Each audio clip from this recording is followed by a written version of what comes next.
दिग्गज नेताओं के कांग्रेस पार्टी छोड़ने का सिलसिला लगातार जारी है। पिछले एक महीने में करीब आधा दर्जन नेता कांग्रेस को अलविदा कह चुके हैं।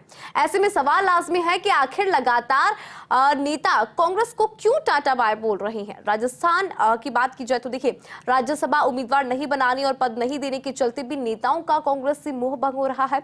एक स्पेशल रिपोर्ट है, वो देखिए। महाराष्ट्र में पिछले एक महीने में 3 कद्दावर नेता कांग्रेस छोड़कर चले गए। मिलिंद देवड़ा से शुरुआत हुई और उसके बाद बाबा सिद्दीकी कांग्रेस से रुखसत हो गए। चंद दिनों के बाद ही फिर पूर्व सीएम अशोक चव्हाण ने भी कांग्रेस का हाथ छोड़ दिया। लाल बहादुर शास्त्री के पौत्र विभाकर शास्त्री ने भी कांग्रेस को नमस्ते बोल दिया। इससे पहले 2014 के बाद कांग्रेस के कितने नेता पार्टी छोड़कर चले गए, इसकी एक लंबी फहरिस्त है। और अब राजस्थान में कद्दावर नेता महेंद्रजीत सिंह मालवीय की भी विदाई तय है। सवाल ये कि आखिर इतने नेता बैक टू बैक पार्टी छोड़कर क्यों गए। आलाकमान और नेताओं के बीच में कम्युनिकेशन इसकी सबसे बड़ी वजह है। कांग्रेस छोड़कर गए अधिकतर नेताओं की कॉमन पीड़ा एक ही है। उनका कहना था कि हाईकमान से मिलने और अपना पक्ष रखने की कई बार हमने कोशिश की, लेकिन कोई भी रिस्पांस उन्हें नहीं मिला। सोनिया गांधी के बीमार होने के बाद पावर राहुल गांधी और प्रियंका गांधी के पास आ गई। दोनों अपनी टीम की वर्किंग स्टाइल के चलते नेताओं से टूट गए। पार्टी की अहम पदों पर साउथ के नेता ज्यादा काबिज है। अध्यक्ष खड़गे, वेणुगोपाल, जयराम रमेश और वी श्रीनिवासन जैसे नेता साउथ से हैं। फैसले लेने में वेणुगोपाल, खड़गे और जयराम की तिकड़ी का बड़ा रोल है, लेकिन तीनों नेताओं की कार्यशैली अधिकतर नेताओं की पसंद में नहीं है। हालांकि इनके अलावा जनाधारी नेताओं में जांच एजेंसियों के एक्शन का भी डर है।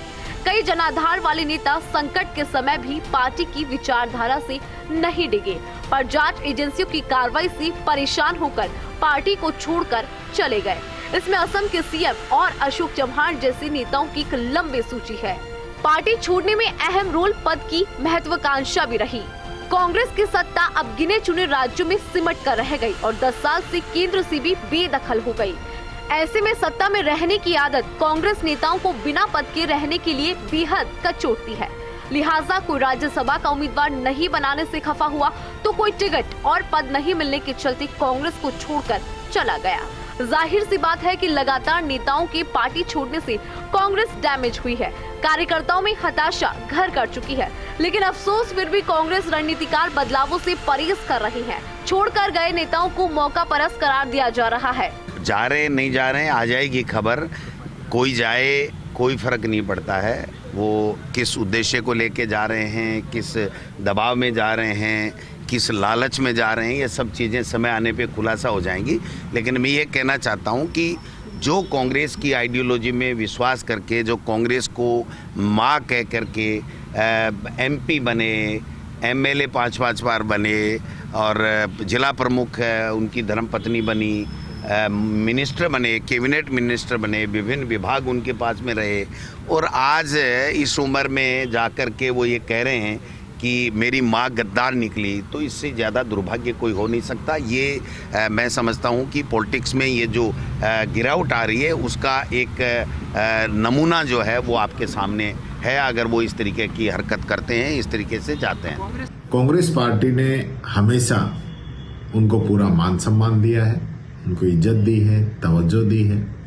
लगातार वो पार्टी के सिंबल के ऊपर सांसद भी रहे हैं, 5-6 बार विधायक भी बने हैं, जिला प्रमुख भी बने हैं और CWC के मेंबर भी हैं। इससे बढ़ के कोई बात हो नहीं सकती। मैं समझता हूँ आज कुछ कमियां गिनाकर, पार्टी की कमी बताकर पार्टी छोड़ के जा रहे हैं। क्या दबाव है, क्या नहीं है, क्या कारण है, ये तो ज़्यादा तो वही बता पाएंगे। मैं समझता हूँ पार्टी ने ये इज्जत मान सम्मान हमें बख्शा है। आज कांग्रेस को हम लोगों की जरूरत है। आज हमें कांग्रेस के कंधे से कंधा लगाकर जुटना चाहिए, रुकना चाहिए, कांग्रेस को मजबूत करना चाहिए, नहीं कि इस प्रकार से छोड़ के जाना चाहिए। देश में सबसे ज्यादा सत्ता में रहने वाली कांग्रेस पार्टी आज अपनी सबसे बुरे दौर से गुजर रही है। अस्तित्व की लड़ाई लड़ी जा रही है। आंतरिक लोकतंत्र की मजबूती का दावा करने वाली पार्टी में नेताओं का आलाकमान से कांटेक्ट टूटना बहुत ही सोचनीय विषय है। Dinesh Jangi, first India news, Jaipur.